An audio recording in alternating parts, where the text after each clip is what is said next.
இன்றைய முதலமைச்சர் திரு ஸ்டாலின் அவர் அப்பாவை எப்படி வச்சிருந்தாரு? கைதி போல வச்சிருந்தாரு. எங்க தலைவரை பற்றி பேச எந்த யோகியதையும் கிடையாது. உங்க யோகியதை என்ன தெரியுமா?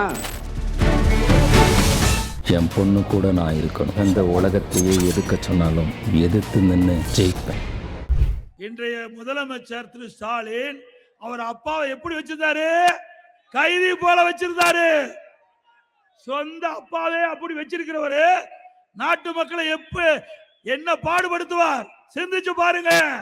இந்த தமிழ்நாட்டை நீண்ட காலம் ஆண்ட ஒரே முதலமைச்சர் தலைவர் கலைஞர். அவருடைய கடைசி ஆசை என்ன?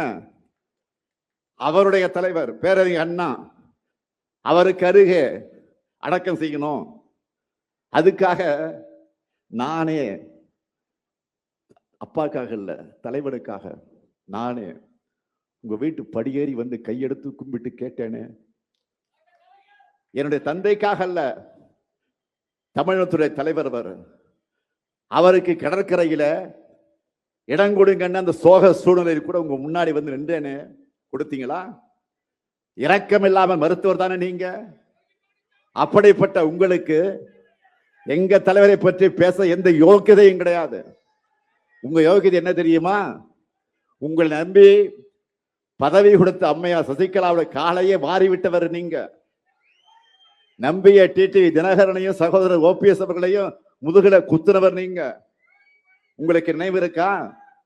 அம்மையார் ஜெயலலிதா உடல்நலக் குறைவால சட்டமன்ற அவைக்கு வராமல் இருக்க அதற்கு ஒரு தீர்மானம் கொண்டு வந்தாங்க. அதை ஆதரிச்சு இருக்கும் திமுக. இதுதான் உங்களுக்கு எங்களுக்கு இருக்கிற வித்தியாசம். அடிச்சு சொல்றேன், உங்களால எந்த காலத்திலும் ஆட்சியை பிடிக்கவே முடியாது. உறுதியா சொல்றேன், கலைஞரின் உடன்பிறப்புக்கு இருக்கிற வரைக்கும் உங்களால் ஆட்சியை பக்கமே வர முடியாது. இது உறுதி. என் பொண்ணு கூட நான் இருக்கணும். இந்த உலகத்தையே எதுக்க சொன்னாலும் எதிர்த்து நின்று ஜெயிப்பேன்.